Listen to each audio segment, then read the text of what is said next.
So today's presentation is by Schroeder, Digitizing the Colonized Cultural Heritage of Early Christian Egypt. Very interesting topic. Let me introduce our speaker. So Caroline Schroeder is a professor of women's and gender studies and data scholarship at the University of Oklahoma. She's an affiliate faculty member in history and religious studies and a fellow at the Data Institute of Societal Challenges. Previously, she was a professor of religious and classical studies and director of the Humanities Center at the University of the Pacific. She works at the intersections of the cultural history of early Christianity, gender studies, and digital humanities. Her most recent monograph, Children and Family in the Late Antique Egyptian Monasticism, from Cambridge University Press, was named a finalist for the 2021 American Academy of Religion Book Award for Textual Studies in Religion. Dr. Schroeder also co-founded the interdisciplinary online research platform Coptic Scriptorium, and I think the presentation might actually be related to this. Really curious about this. I'll stop my share, and then Carrie, you can take control over the screen. Great. Thank you so much. I'm really pleased to be here, and especially with this audience, who many of you I expect are in Africa, and my work, of course, is on the other end of the continent, up in the north, but it's really great to be here talking to you all. Okay, let me start my slides. There we go.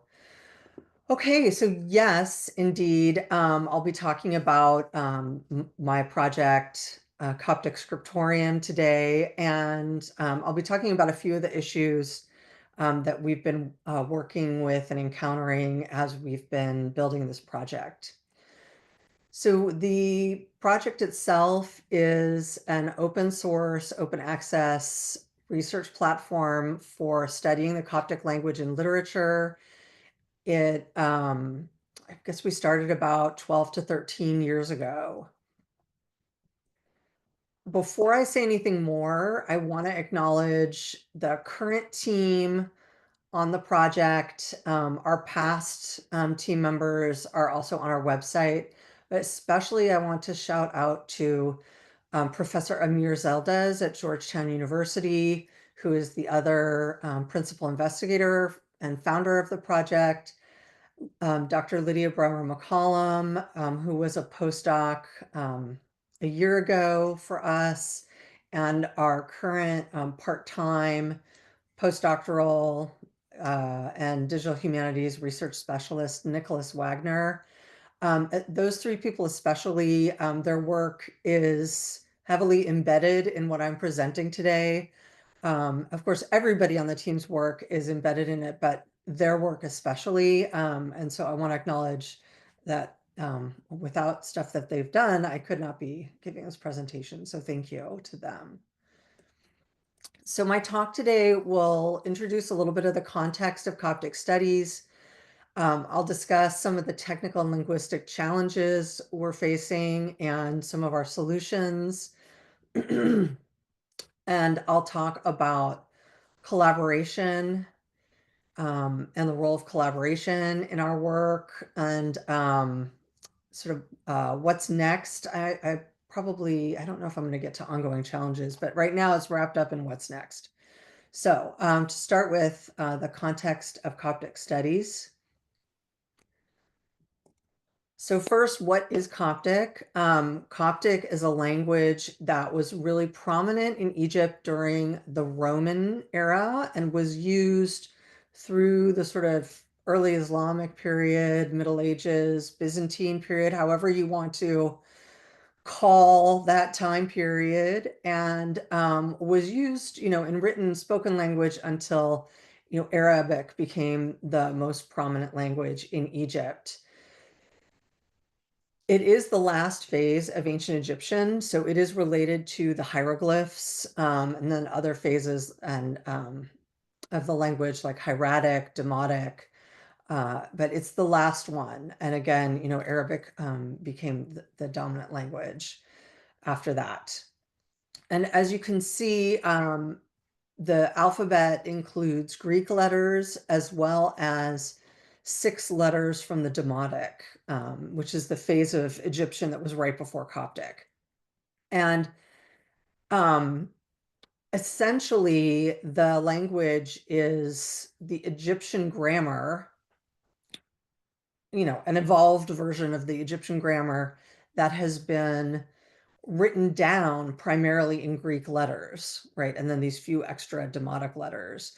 And that, of course, is because of Hellenism, right, in the ancient world, um, from, especially in Egypt, right, Alexander the Great, through to the Roman period. And so they started writing down their documents using the Greek alphabet. Today, the language is still used ritually in the Coptic Orthodox Church. There's one particular dialect called Bohairic that is used ritually, and there are revival efforts to revive it as a spoken language in Egypt, Jerusalem, and a little bit in Los Angeles in the United States. The research in Coptic is really important for many humanities fields. So history, religious studies, biblical studies, papyrology, which would, help with economic history, social history, sociology of the ancient world. All of those different fields use archaeology, of course, use Coptic. And as I mentioned, there are different dialects. Most scholarly work focuses on Sahidic, which is considered the classical dialect. There's a lot of monastic texts, from early Christian monasticism in Sahidic, a lot of biblical texts that have been translated into Sahidic, saints' lives, sermons, things like that, as well as some of the documentary sources like wills, receipts, letters. But other dialects are important for other topics. And as I said before, the modern Copts mainly use Bohairic in liturgy and in some of these revival efforts. So one of the issues with studying Coptic is that it's not one of the most prominent ancient languages, shall we say, to be studied. And so I know probably compared to many of the languages in South Africa, I heard Menno, and we talked right before the talk today, talk about how many of the languages in Africa and South Africa in particular don't have enough extant text even to really do a digital humanities or machine learning project. So Coptic is certainly much larger and better resourced than those languages, but compared to others, it's still under-resourced. So in the United States, these are the institutions that have graduate study in Coptic. And you'll notice that my institution, the University of Oklahoma, is not on here. The other PI at Georgetown, they do not typically offer Coptic as a language to study. And that is one of our challenges because, we don't have graduate students that we can immediately hook into the project. And then, of course, in Europe, it's studied more and, and as also Egypt and Australia.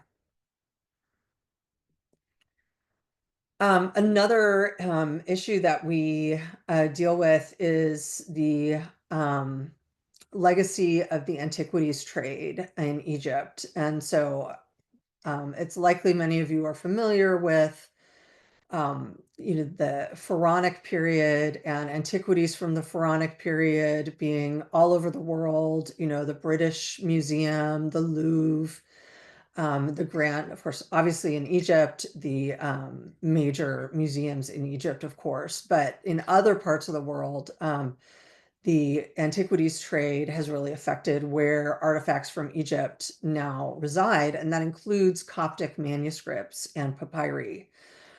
In particular, these ancient and medieval books in Coptic were dispersed not even codex by codex, right? Not book by book, but page by page in many cases around the world, because they were seen as right commodities, artifacts that either had value for sale or value for European collectors who are collecting things for their libraries and museums.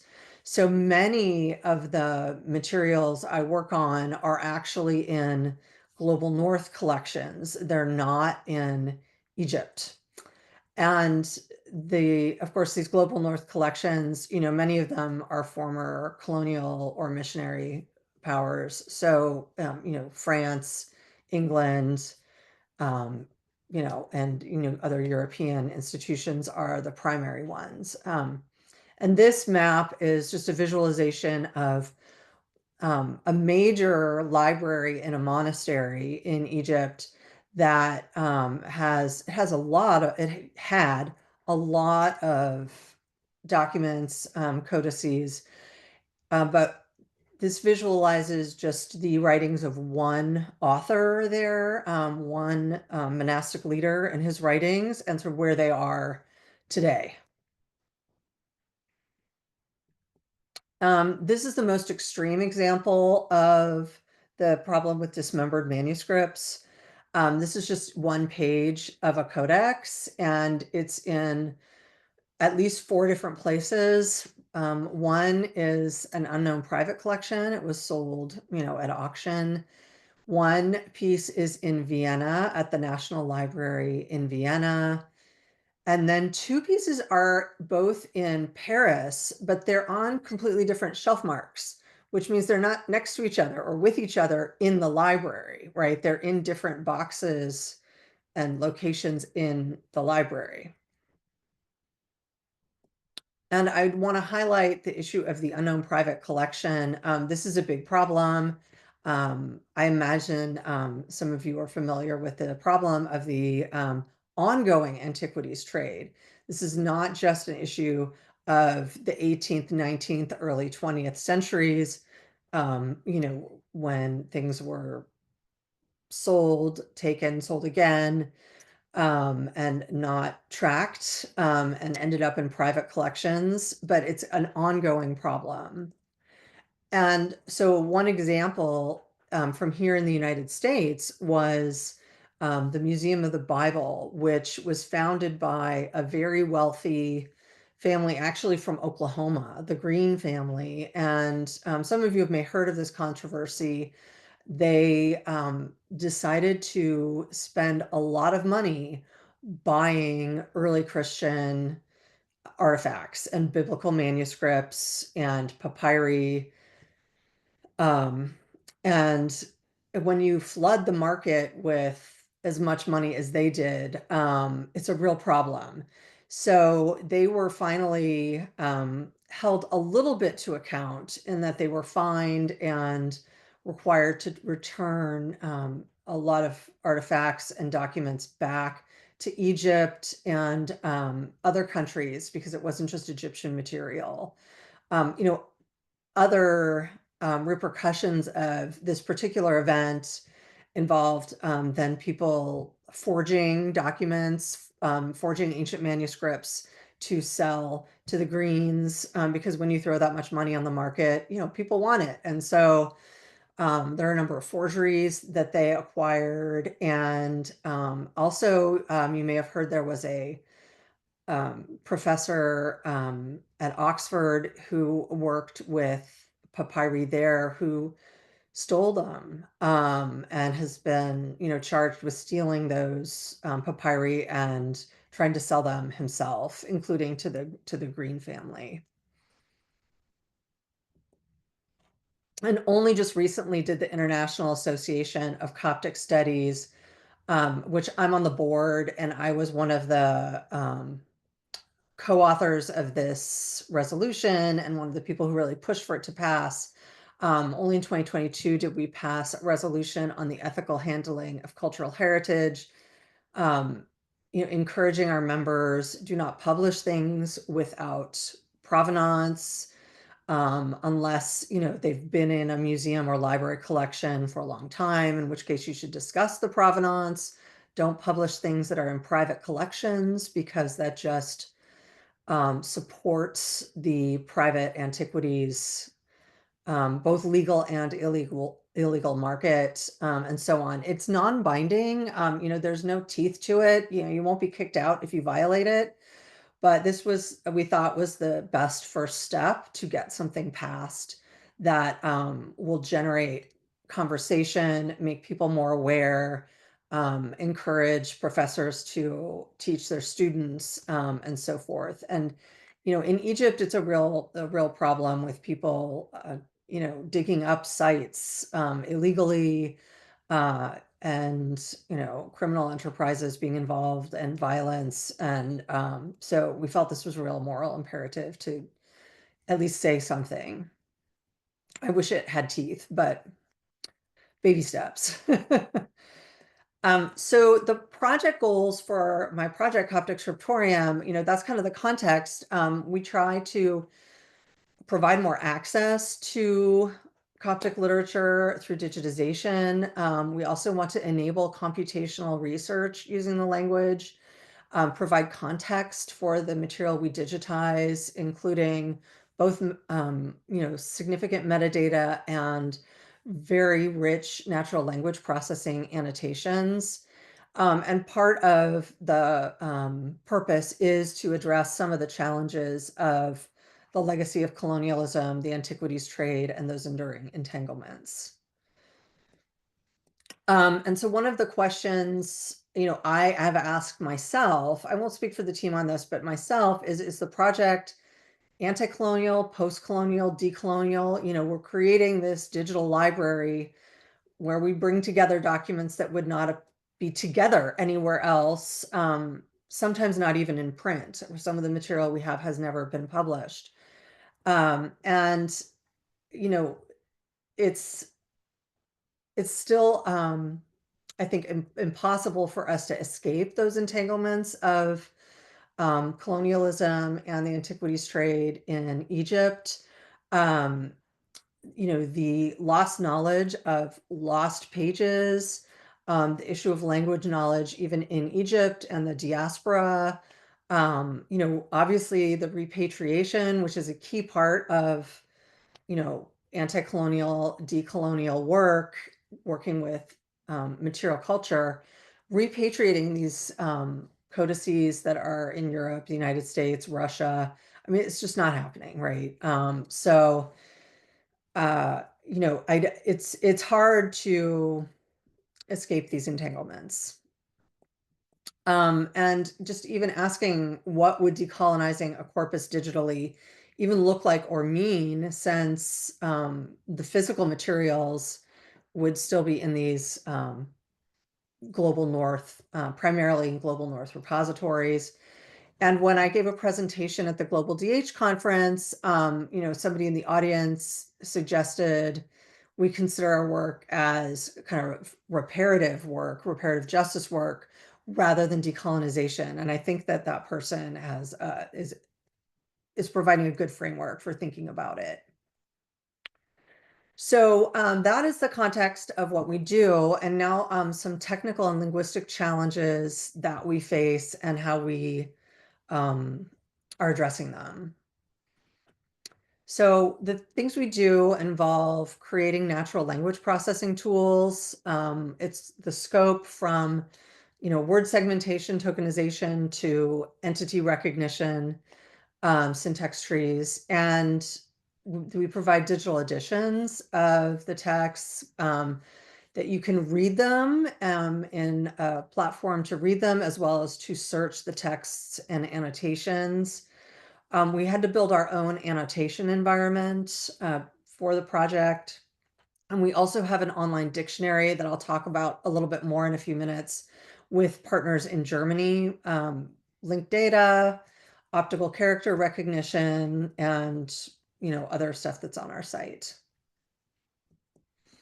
So the NLP tools, like I mentioned, segment text into lexical units, normalize spelling and orthography, and tag for part of speech, noun, verb, pronoun, things like that. We also have dependency syntax annotations. So the trees you see on the right that are in English, we do that for Coptic. We also tag for language of origin for loan words. The most prominent are Greek loan words, obviously, given the time period, but there are also some Latin loan words. And there are a lot of names that actually derive from even earlier time periods, right? Hebrew, and so forth. So we tag for all of that. Lemmatization, the dictionary headword, entities, and then for named entities that have Wikipedia entries, we also annotate with links to the Wikipedia entries, so Wikification. Our manual annotations include metadata, manuscript or edition information on the page, or if it's a manuscript, obviously the page, column, line number, those kinds of things.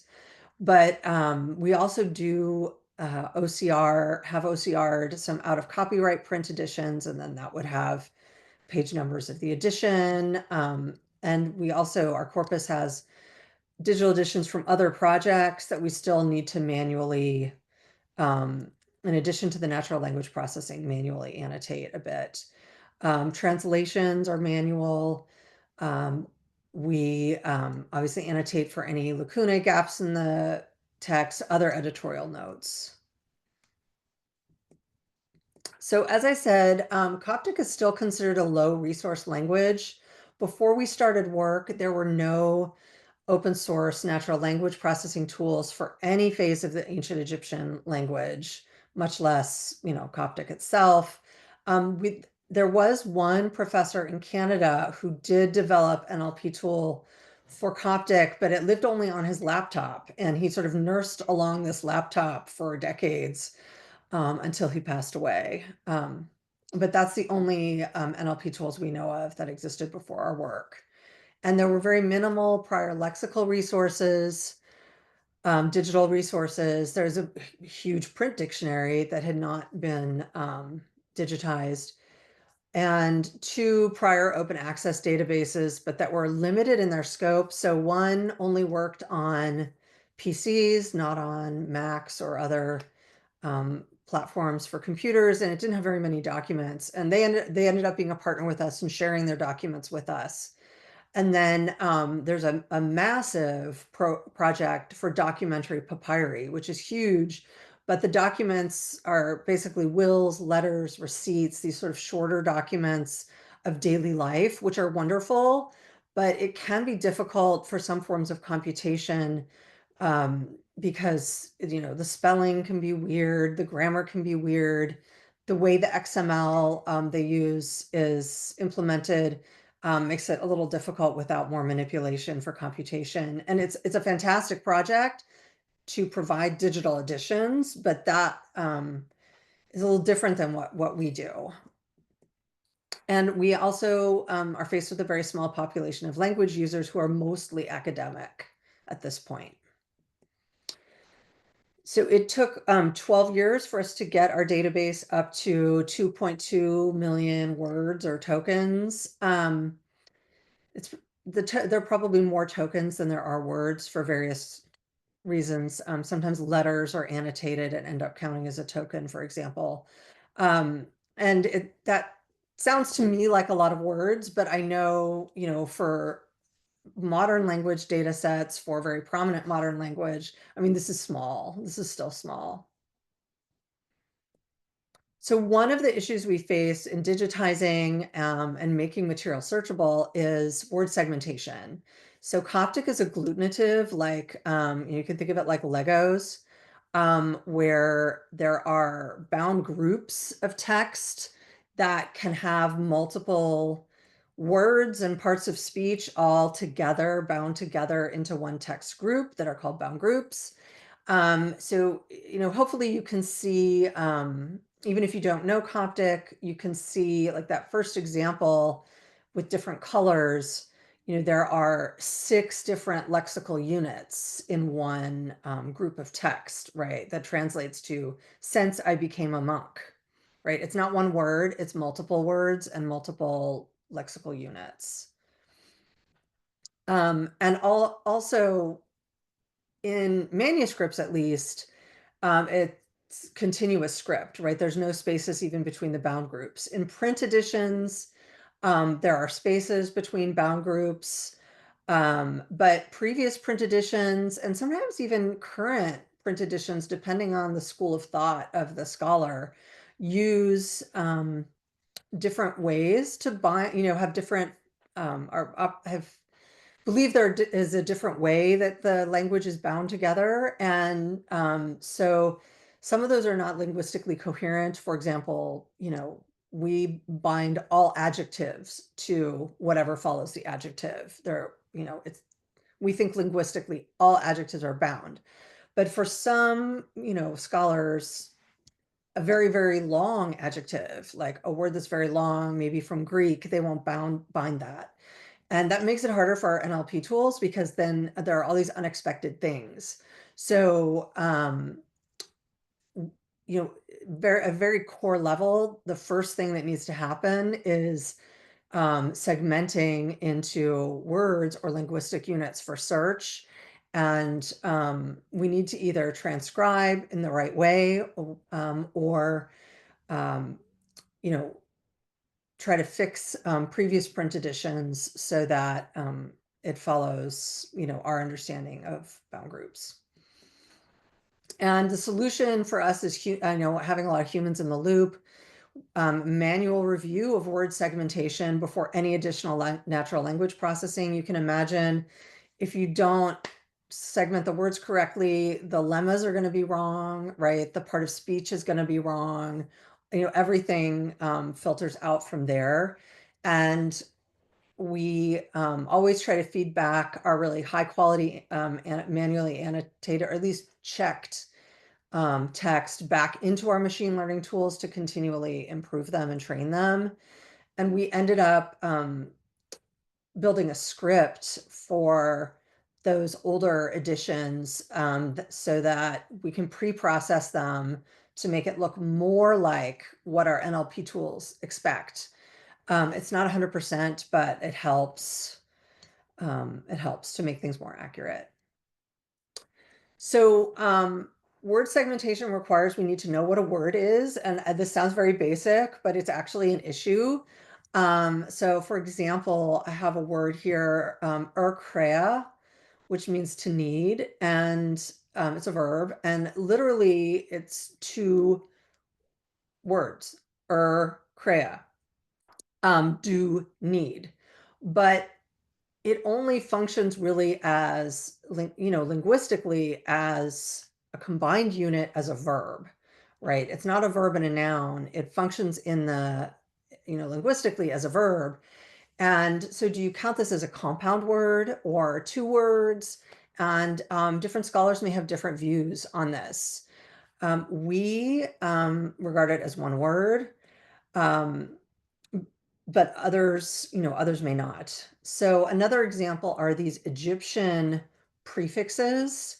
So the term I have on the board here is disobedience, and it has sort of 3 parts. 2 parts are just prefixes. The first prefix just is like the English suffix ness, right? It turns something into a noun.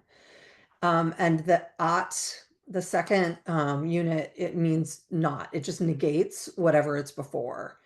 And then the verb hear. So it literally means not hearing, not obeyingness, right? Like the act of not hearing or not obeying. And it's usually translated as disobedience. Is this 1 noun, or is this, 3 lexical units that would all be counting as words? They're prefixes in Coptic, but they're descended from ancient Egyptian terms. So if you want to follow Coptic linguistics, you would count it as 1 noun. It just has these prefixes. But if, say, you're an Egyptologist and you're tracking vocabulary and linguistic history across all phases of the Egyptian language, you might want to annotate it as 3 words so you can link it to those previous phases of Egyptian and the forms in those previous phases. So these are some debates in the field, and why does it matter? Well, obviously for computational research, it matters, but also matters for linking to a dictionary. So we have a dictionary that we've built with German partners online. And obviously if the dictionary is counting things as words that our corpus doesn't count as words, there's going to be a little bit of a mismatch. We do link back and forth to the dictionary. So you can click on a word in our database and go straight to that dictionary entry. And likewise, you can click on a link in the dictionary and go straight to all the instances of that word in our database, which is wonderful. It's really transformed people's research.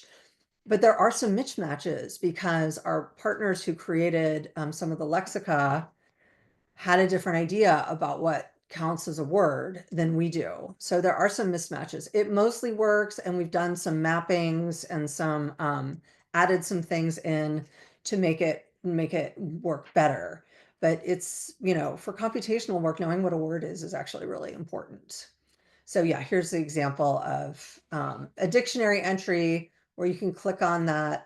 It's actually a sigma, but it looks like a C for Coptic scriptorium. And you can get all the instances in our database. And then likewise, you can go the other direction.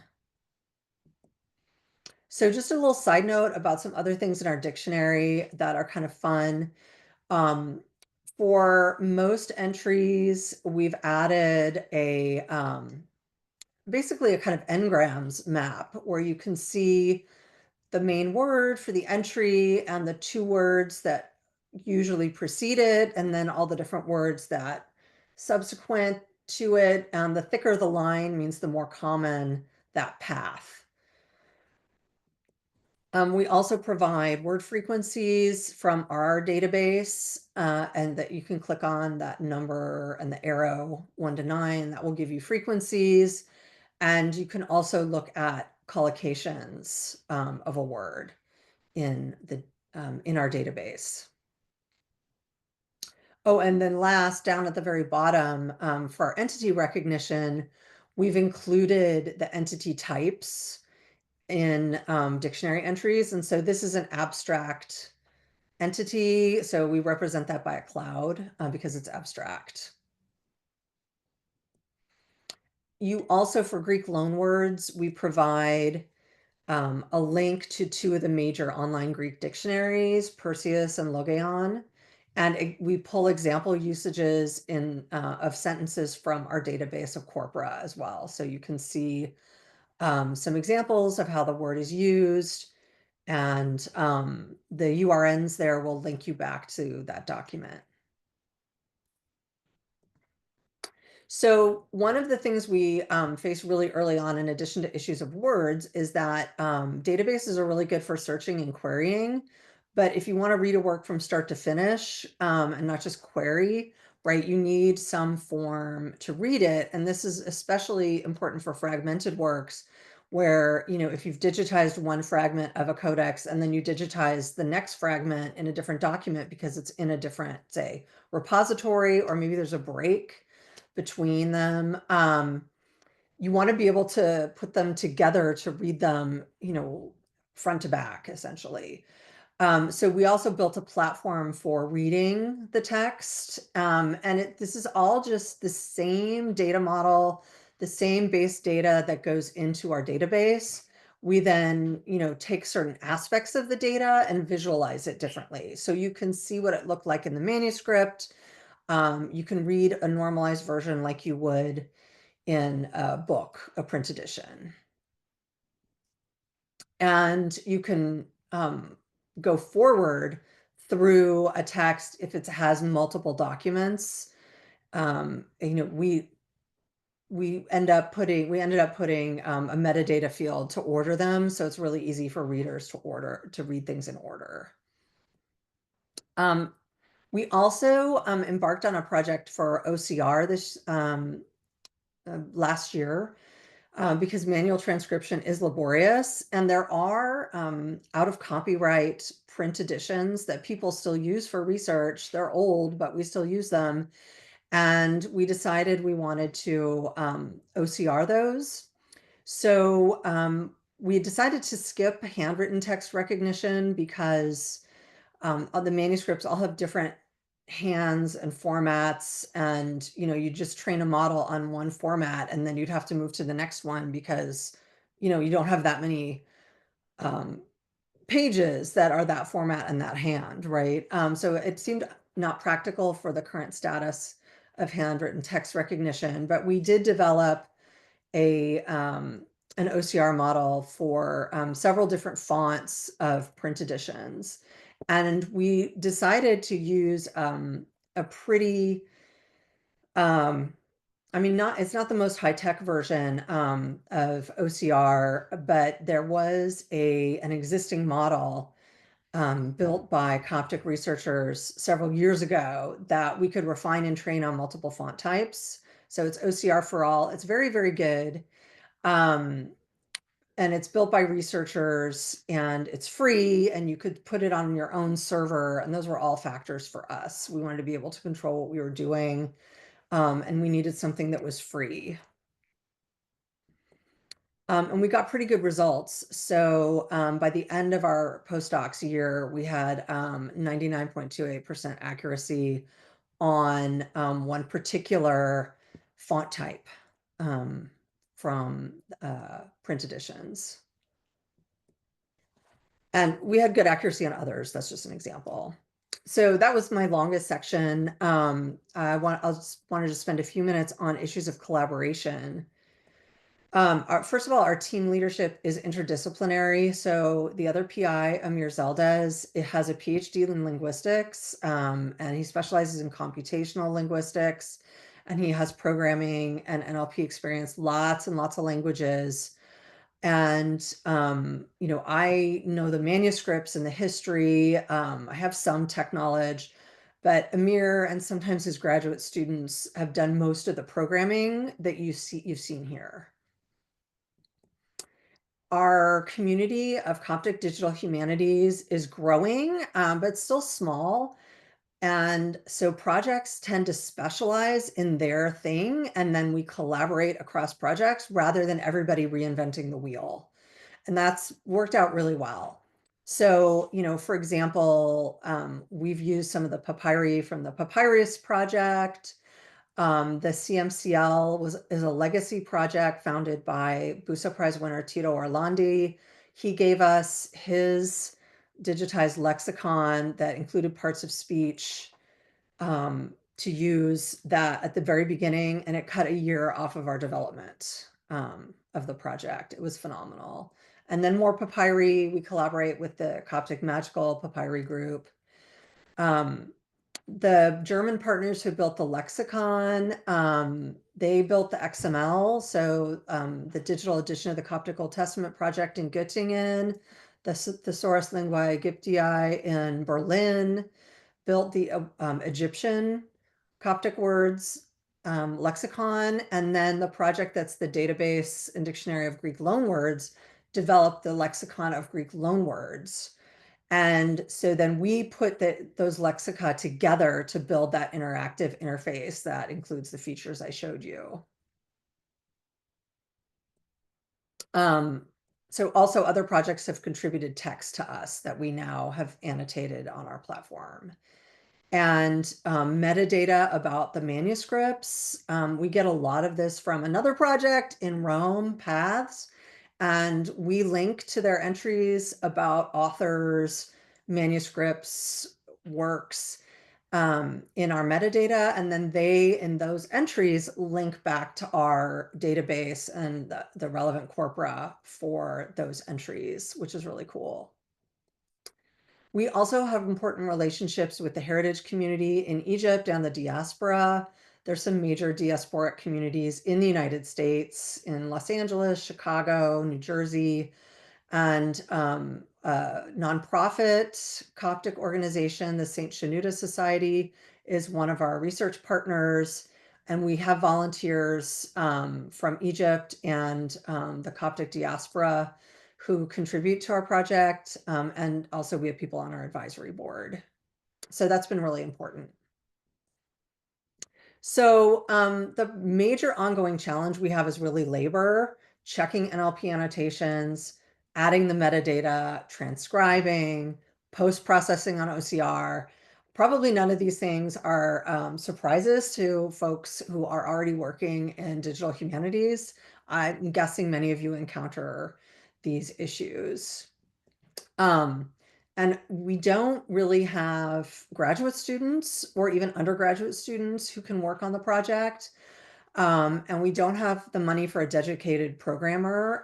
Occasionally, some of Amir's graduate students who are doing programming, NLP, computational work will build things for us, like a student helped build the dictionary, for example. But that's been a bit of a challenge because normally people doing like a work at this scale are going to have graduate students. So what's next? Unfortunately, this is very short. I would like to say that we're gonna produce in the next year and a half, produce more dialects, digitize and annotate more documents, add more dialects to the Universal Dependencies Project, which is this multilingual um, cooperative for syntax tree bank data sets that enable cross-language research. Would love to be adding more dialects to that, new documents, new NLP tools, more research.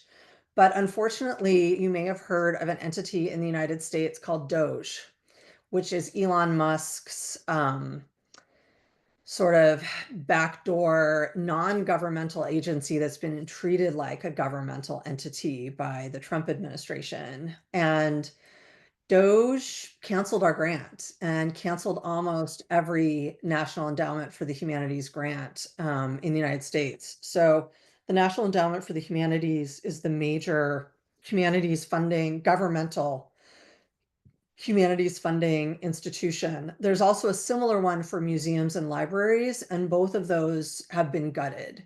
Most grants were cut in, a week or two ago, and most of the staff in these agencies have been fired. And we received a letter that said they're repurposing its funding allocations in furtherance of President Trump's agenda, and ending our grant represented an urgent priority for the Trump administration. So the National Endowment for the Humanities budget is 0.01% of the national US budget. So it's hard to believe that this is an urgent priority and some kind of emergency that they really need to cut us off from our last $100,000 that we had to spend on our grant. So they also didn't contact us through the normal channels. The email address in the letter is not a governmental email address. So yeah, so we've had to scramble to figure out kind of how we're going to move forward. And some of the irony is that the money is being repurposed for a nationalist project, right? And so we're sort of faced with this situation where we've been trying to do this work that we love, but we also think is important to provide for the community whose work, for a variety of reasons, is no longer accessible to them, this kind of reparative work, and in this post-colonial context. And the money's going towards a very nationalist, US-centric agenda. So unfortunately, that's the bad news. Our goal is to try to keep the servers going with all of our existing resources and to try to pay our early career researcher, Nicholas Wagner, who expected to have another 15 months of funding. He's part-time, but still, 15 months of part-time work is a lot of money for, an early career researcher. So we will probably be announcing some fundraising this week. Um, for other grants, it is a highly competitive environment in the US, and even more so now with the gutting of these major agencies. So, we will keep going somehow with existing resources, but really expansion and growth have just suddenly been very curtailed. So, on that note, I do want to thank the NEH for all of the funding that they have provided us previously, and all of our funders and all of our partners, without whom, we couldn't do this work. So, thank you to all of them. Thank you, Carrie, for this presentation. I got more and more excited during the presentation up until these last few slides. I think that's Yeah. very sad. Yeah, I mean, we can Mhm. kind of laugh about it, but it's really not something to Yeah, laugh it's not about. funny. And, No. yeah, I mean, Yeah. there are worse problems right now in the United States, of Mm. course. Yeah, So but this is still, to not the see worst, something but like yeah. this, yeah. Yeah. Um, yeah, unfortunately, there's not much we can do about that now. Um, Right. However, there are a few questions. So it Yes. wasn't just me being excited. Um, so Tanya said a few questions, very practical. So she was asking, this is more at the beginning of your presentation. So what annotation environment do you use? Yeah, so let me pull it up. So we built our own because we hold on. Because there just wasn't something easy, plug and play that we could adapt. So we built our own, and it's called GitDocs. Um, and it can be used for other languages as well. You could repurpose it. I think Amir has used it for other languages, language work.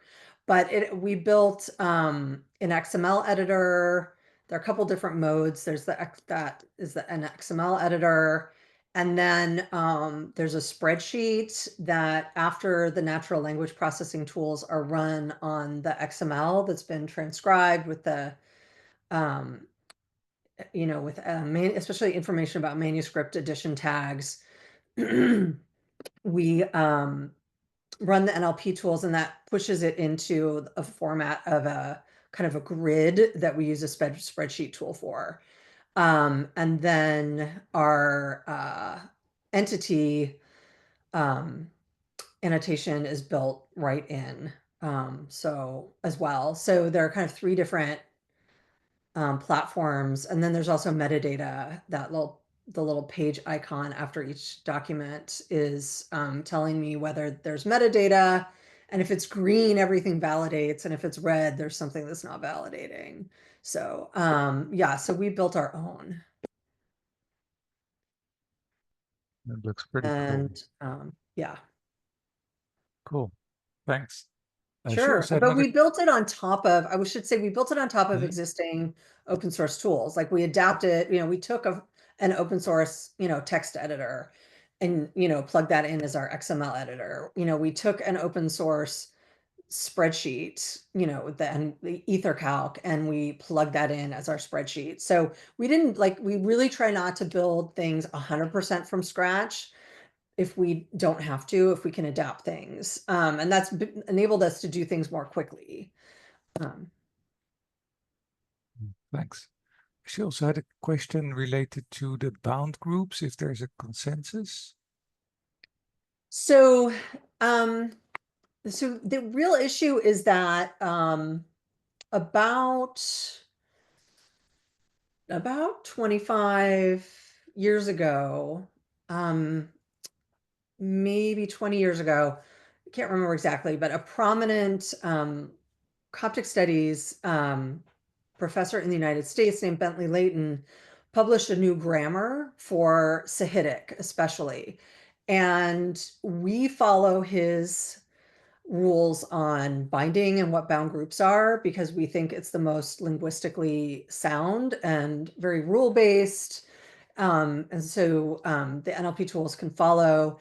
But there were different methods before his book came out, and there are some people who still hold to those other methods. There is growing to be a consensus around Leighton's work.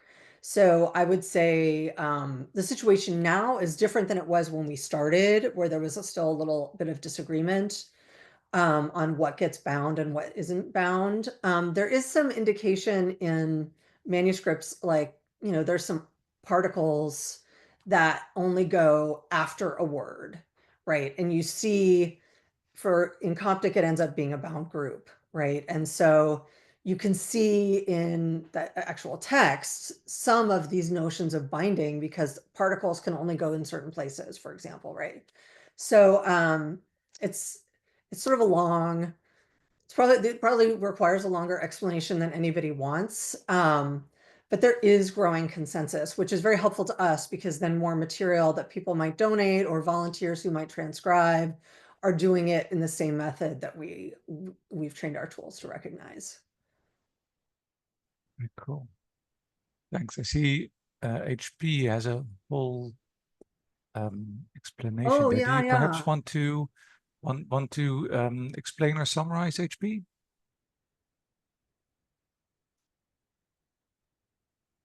Open your mic if you, not sure if you can. Okay, I'm also reading it, so if HP doesn't want to talk, I can kind of summarize.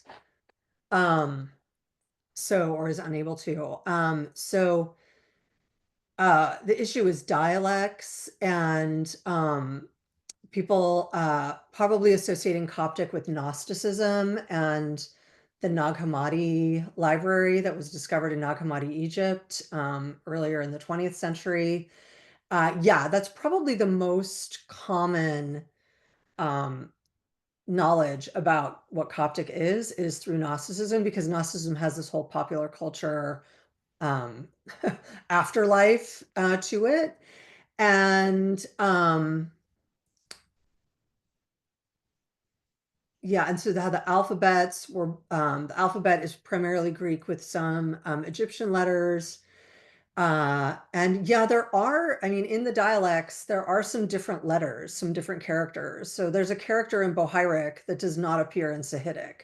So one of the things that means is we have to develop a whole new set of NLP tools for the different dialects. You can't just put the Sahidic, you can't just put Bohairic into a Sahidic NLP software and have it work because it will not work at all. So we have to develop new tools for dialects. I hope that addresses your comments, HP. Oh, and provenance. Yeah, provenance is really an issue. Oh, medicine, mathematics, engineering. So we don't have any of those in our database, primarily because I'm more interested in religion, and so that's what we ended up focusing on. Um, there are some like papyri and ostraca that have mathematical formulas and um, you know, some of the mathematical texts. I don't know about any too many of the other scientific documents that like might have been, treatises that might have been in Greek and whether they're in Coptic. There are some sort of recipe books for medicinal recipes, and we have not digitized those. Um, there are also, of course, all sorts of like curses and amulets, and those are smaller. They often relate to health and protection. Those are smaller and they're often very uh, the spelling, the grammar, magical words and phrases and things thrown in them. I mean, it's harder to run those through NLP. You really have to manually do those. So we haven't done very much with those. We've been focusing more on the longer literature that has pretty coherent grammatical linguistic structure. Oh, there's so much in there. Uh, Yes, dependency annotation. Yeah, we actually have a different we do have another platform for the dependency annotation and the tree banks. It's in our annotation platform, but it's I can't remember the name of it. Sorry, off the top of my head, but it's something that other people work in other languages use for dependency annotation. And you can search for all of that also in the database, the dependency annotations. I will say that in order to get more material available to people, that often is something we run automatically and don't manually check because it's yes, it's Arburator. Yes, thank you. The tool is Arburator. That is something that we often don't manually check because it's just so time consuming to check the dependency annotation. It's usually pretty good if the word segmentation, part of speech are good. But we put all this in the metadata as well, whether the word segmentation, the tagging, the dependency syntax, and the entities are either automatic or manually checked or kind of gold standard where they've been really thoroughly manually checked and it's a high likelihood of near 100% accuracy. So that's all in the metadata. You can look at tagging, parsing, segmentation, and entities to see whether it says automatic, checked, or gold. And then you can filter for that in the search too. If you only want to search gold standard, you can do that. Oh, thank you. I think we just missed one question. Sebolau asks if I want to start digitizing a monolingual dictionary, where to start? Oh yeah. So I mean, most people that I know of use Text Encoding Initiative XML for digitizing lexica. You also can just start with a spreadsheet, and have entries for the dictionary head word, alternative forms, and definition, and other information. But most people use TI-XML because there might be like, one entry might have 5 alternate forms and another entry might have 1 alternate form. And so that can get a little messy if you're trying to put it in a spreadsheet. So most people use Text Encoding Initiative XML, and that's very easily searched. And there are a lot of workshop online like tutorials and things for it. It does take some time to get up to speed on it, but that's the standard as far as I know. Cool, thank you. Not sure if there are any more questions. We're kind of running out of time as well. Not sure if there are any more questions. I still had a lot of questions, but I'd just like to ask one that surprised me a Sure. little bit. So at some point you mentioned, yeah, so we'll use documents that are out of copyright. Like, aren't all of these documents out of copyright by now? Yes. So yeah. So the issue is, there's copyright on the editorial work in an edition. And so a more recent edition of an ancient manuscript, in theory, the text should be usable if there haven't been editorial interventions, or if you can tell the difference, right? And you can see where the editorial interventions are and where they aren't, and then you can, just use the original text.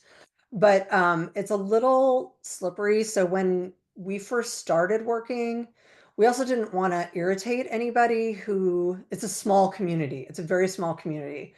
So we also didn't want to irritate anybody who might have published an edition 10 years ago and then just, slurp up their stuff. So, and then be asked to take it down. So we work primarily from photographs of the manuscripts, which of course there's no copyright issue, or editions that have this editorial work, but the editions are now out of copyright. There are other communities that do things differently, like the papyrology community has decided as a community that they are going to digitize everything, and everybody's work when it's published also gets digitized in their database. But that's more an issue of like community consensus. That project was started by like the kind of top papyrologist in the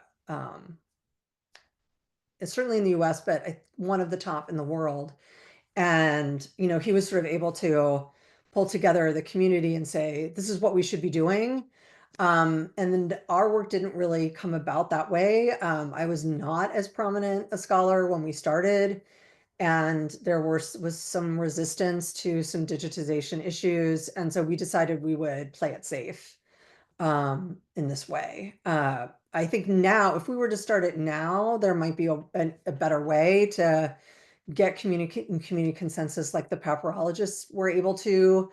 But it is, a kind of fragmented community of scholars in Coptic, and there are rivalries, and we just decided to get people on board and to grow. That was how we needed to start. And we've kind of stuck with it because there's just so much material that, um, you know, I mean, some of the editions that we're publishing that are out of copyright, there's not another edition in print of that text.